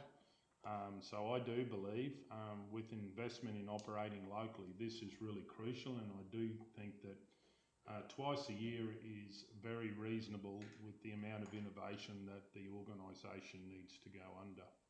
So you want 10 events in the year, is that what you're saying? So basically what I'm saying, in each area, and they operate as an area, so in each council area, twice a year would be an opportunity, and I don't think that's too often. Okay, now does anyone wish to speak against the motion or for the motion? I've just got another question. Please go ahead. Probably to the CEO. Edwina, you may have seen the staff honour board that's in one of the back rooms there attached to the council chambers in Roma.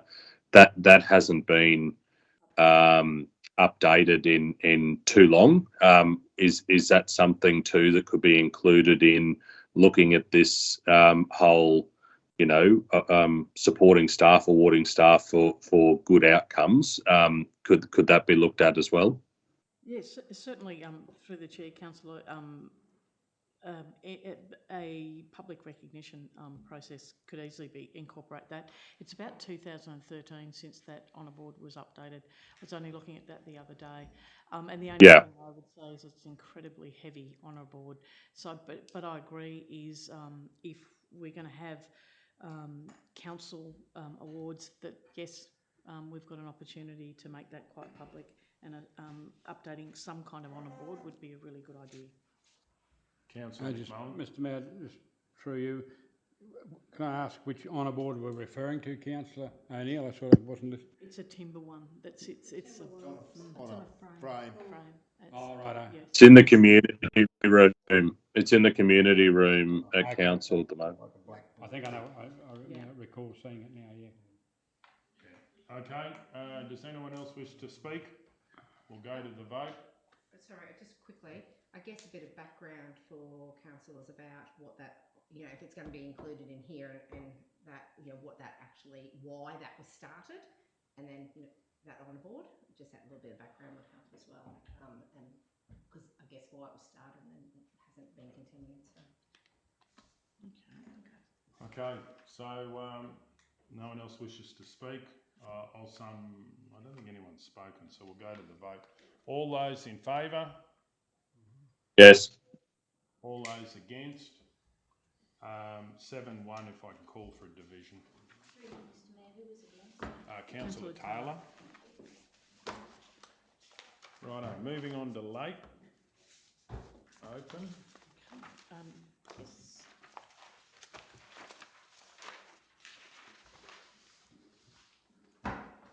And This one here, I guess, Mr Mayor. yeah, so is there two items in the late open? Yes, there is. Yeah. There is. L1 and L2? Yes. Right, so we've got the right one. Yes, that's right. And L2, the beautification of the park area in Jackson, was just a late report. Right. Yep. Okay, L1, procurement of stabilising services for RMPC contract. Do we have a mover?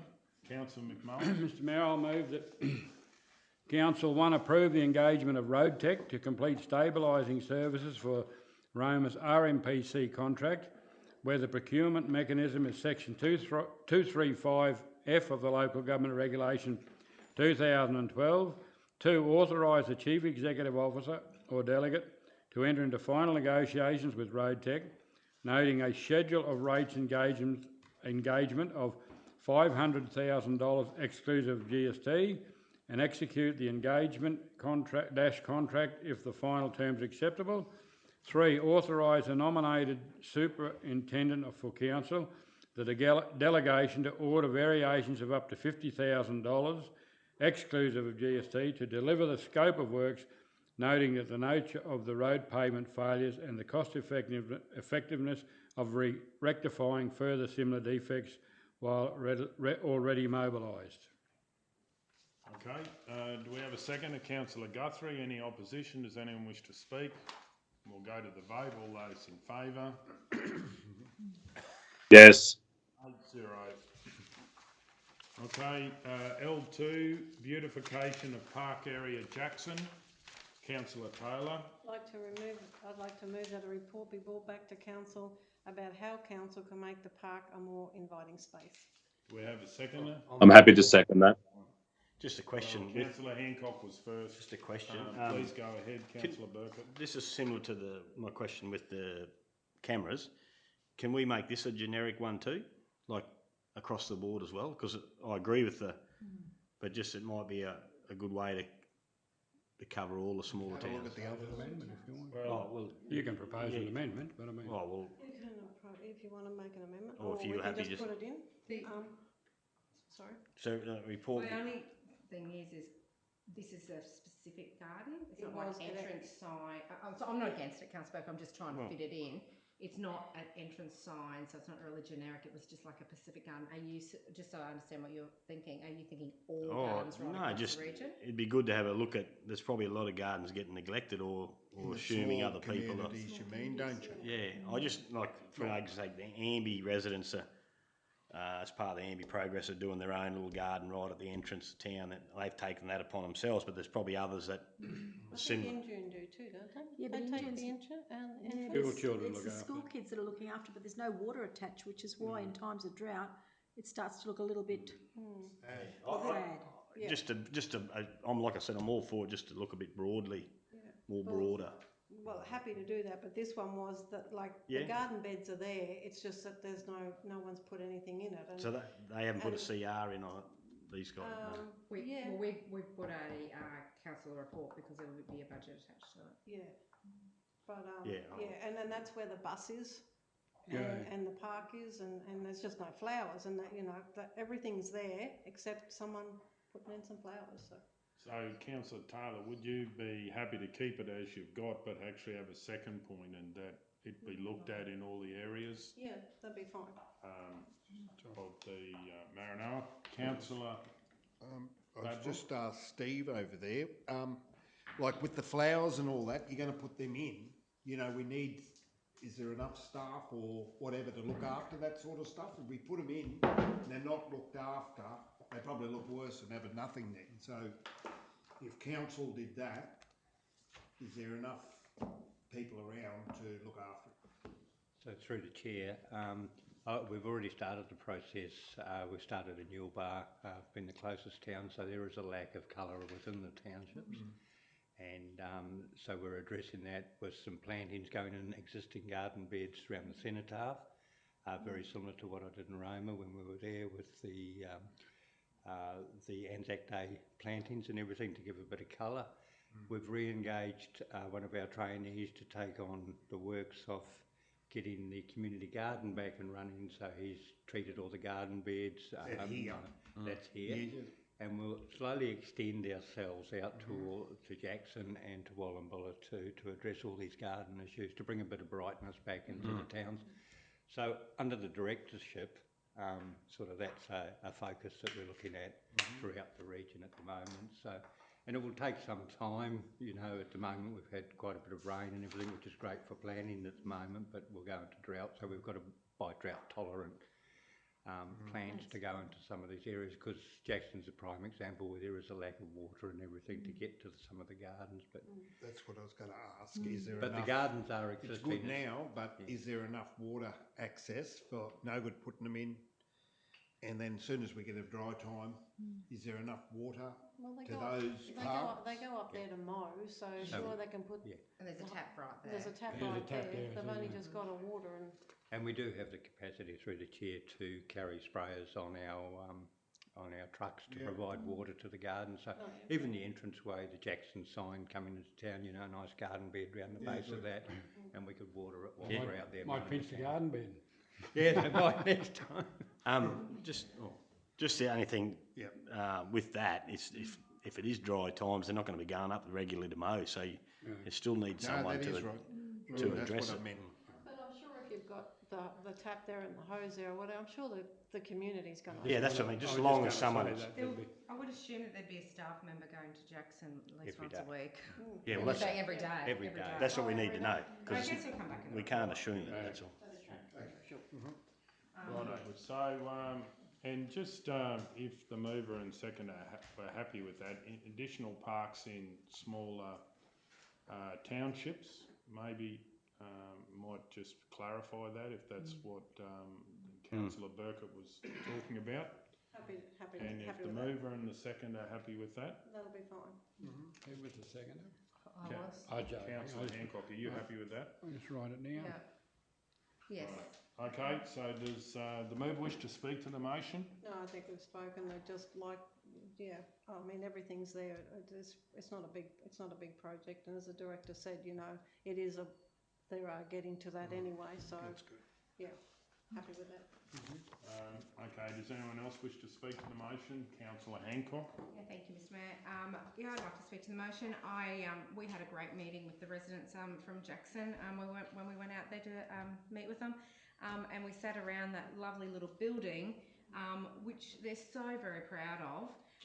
And it was, when you just looked around that little area, it just wouldn't take much for it to be a little bit more inviting, and they're so proud of their little township. And so I really look forward to this report coming back and seeing how we can make this a more inviting space for the Jackson community to meet in.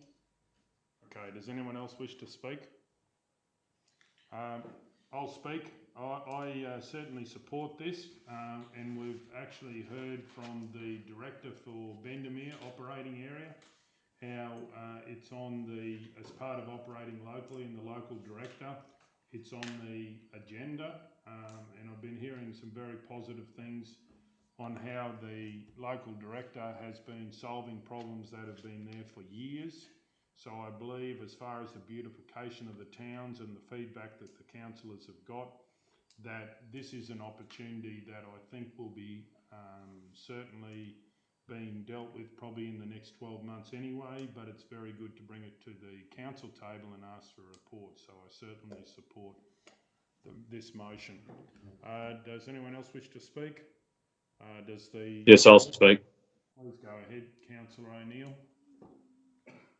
Through the chair, I agree wholeheartedly with the sentiment shared by Councillor Hancock and Taylor. The community members that we met with on this particular day, they're very passionate about their small community, and equally want to have it presentable to people that live there, but visitors alike.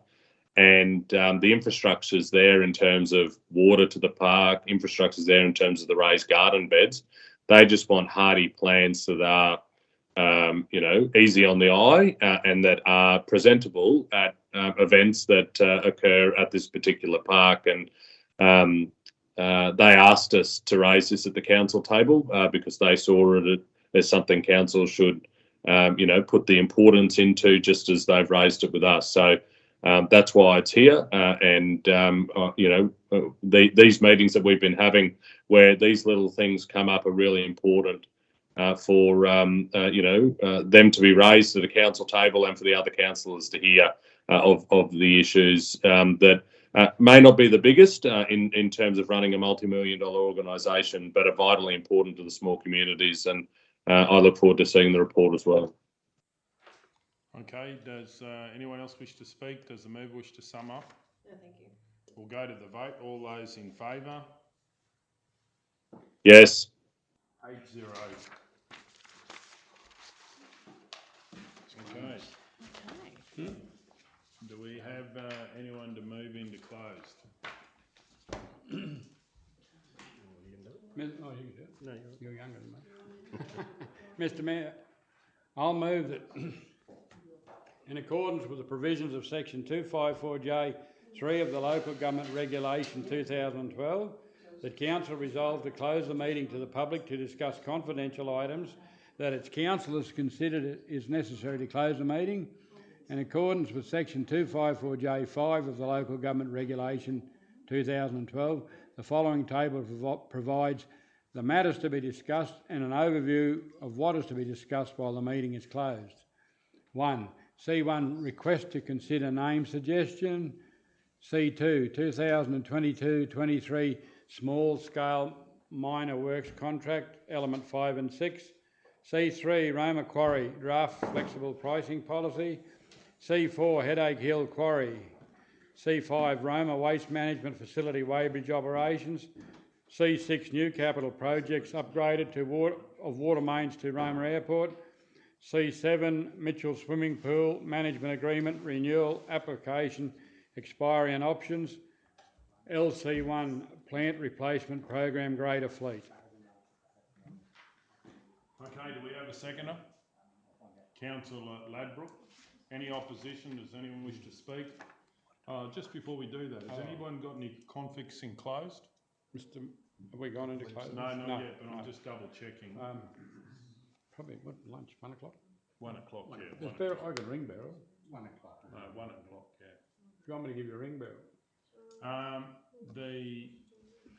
one's got any, so we've got a mover in a second and we'll go to the vote. All those in favour? Yes. 7-0.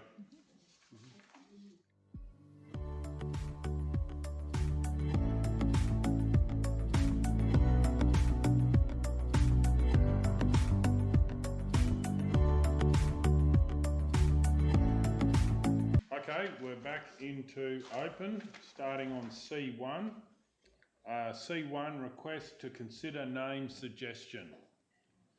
I'd like to move that council consult with the community via Have You Say and by mail out to residents in the vicinity regarding the proposed naming of the gully in the southern end of Curry Street, Roma, Waldron Gully.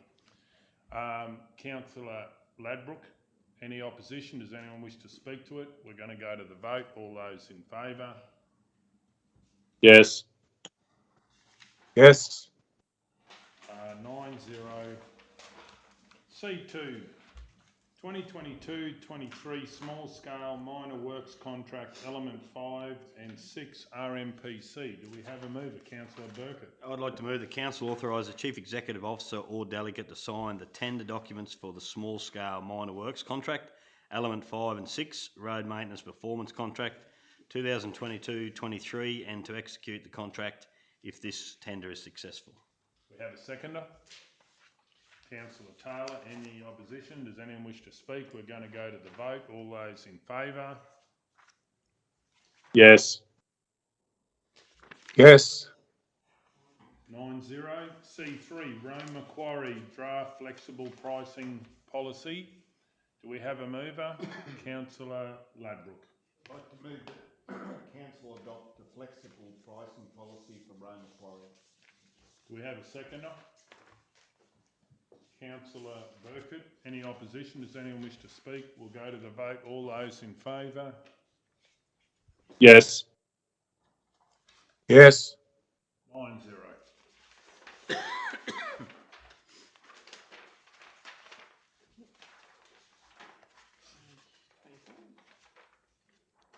Page C5, is it? C4, 24. C4. Thank you. C4, Headache Hill Quarry. Councillor McMullen. Mr Mayor, I'll move that council provide authority for the Chief Executive Officer to either enter into negotiations with the Department of Agriculture and Fisheries, DAF, or to respond to an invitation to tender for the Headache Hill Quarry should the resource be offered to the market. We have a seconder, Councillor Guthrie. Any opposition? Does anyone wish to speak to it? We'll go to the vote. All those in favour? Yes. Yes. 9-0. C5, Roma Waste Management Facility Weighbridge operation. I'd like to move that council invite a targeted expressions of interest for the operation of the Weighbridge located at the Roma Waste Management Facility, and a further report be presented to council.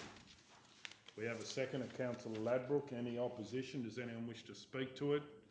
We'll go to the vote. All those in favour? Yes. Yes. 9-0.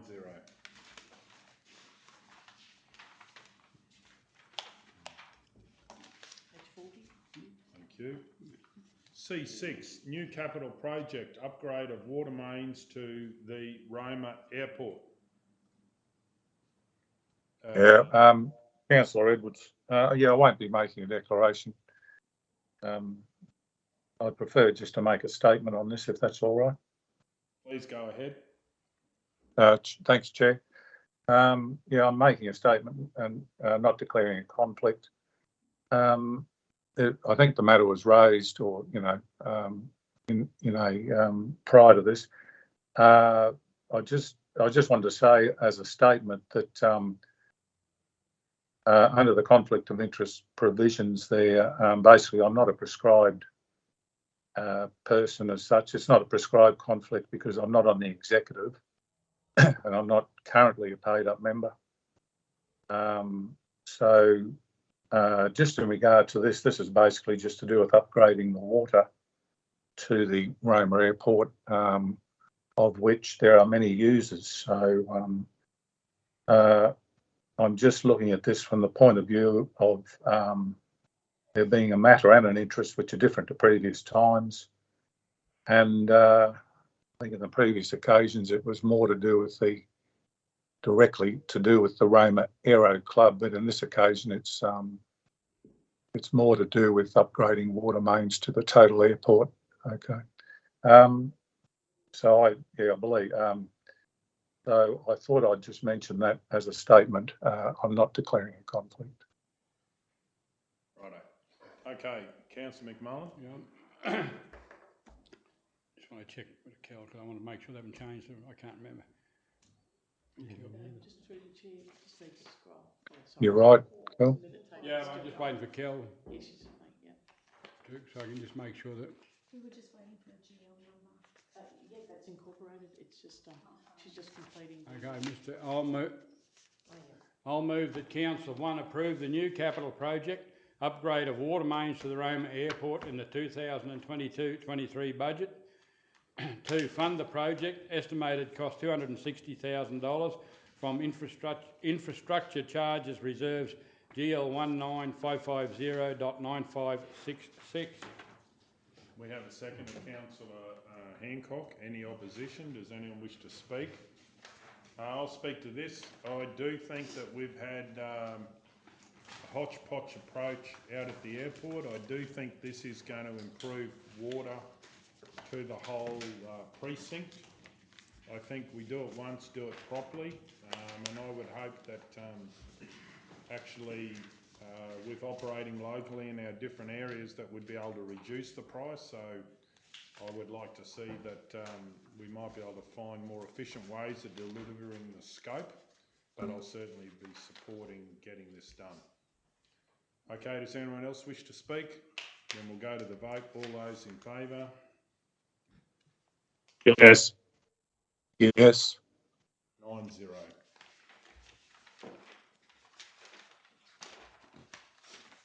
Okay, moving on to late. LC1 Plant Replacement Program, Grader Fleet. I'd like to move that this... no, that's not that one. Are we doing the Plant Grader Fleet? Yeah, we landed on the table, aren't we? No. That's last. Is it not last, is it? No. It's in the original agenda, which we haven't got. Yeah, okay, gotcha. Sorry. Scrap that about plant replacement. We'll go to page 45. What's it called now? C7. C7. Mitchell Swimming Pool Management Agreement Renewal Application Expiry and Options. Councillor McMullen. Well, where are we at now? It's up on the screen. Mr Mayor, I'll move that this lay on the table until a future meeting to allow additional time for council to review the current management agreement. Okay, yeah, well, it's just laying on the table, we don't need a seconder. All those in favour? Yes. Yes. Okay, 9-0. Okay, now moving on to LC1, plant replacement grader fleet. I'd like to move that Council 1, receive and note the report. 2, investigate the changeover price to trade in plant numbers 2018, 2001 and 2020, including expected delivery, timeframes and investigation of other local government areas approaches to plant replacement. 3, be provided feedback from the operators on the problem machines, including mechanic feedback, to be included in the next report. Do we have a seconder? Councillor Ladbroke, any opposition? Does anyone wish to speak to it?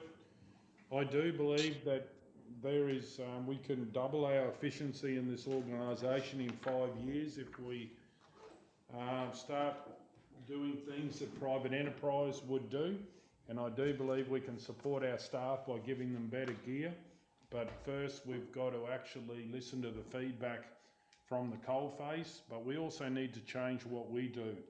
I don't believe we've got any difference in how we do procurement, and we've been through a worldwide pandemic that has actually created severe supply shortages, and the world has changed. So I think we need to change with it for the benefit of the ratepayers of the Maranoa. Does anyone else wish to speak? We'll go to the vote. All those in favour? Yes. Yes. 9-0. Any further business, councillors? No? Mr Mayor, can I just say something while we're all online? I note today, and it's really good to see when the people are online, like Councillor O'Neill was first to speak, and then Councillor Edwards waited. Like sometimes everyone's trying to talk at once. I'm not being critical of anyone, but if the sequence, I just noticed it today, it's just the way it planned out, and yeah, there was no talking over the top of each other. I think it's hard to gauge when you can't see. It is. That's what I mean. I understand that, but Councillor O'Neill spoke, and then Councillor Edwards every time. Just. I got a time delay, Councillor McMillan. No, I'm only joking.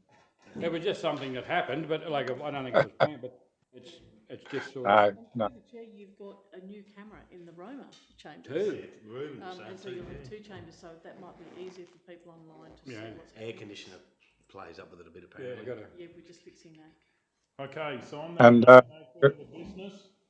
We'll close the meeting at 3:59 p.m. Thank you for your attendance. Thank you.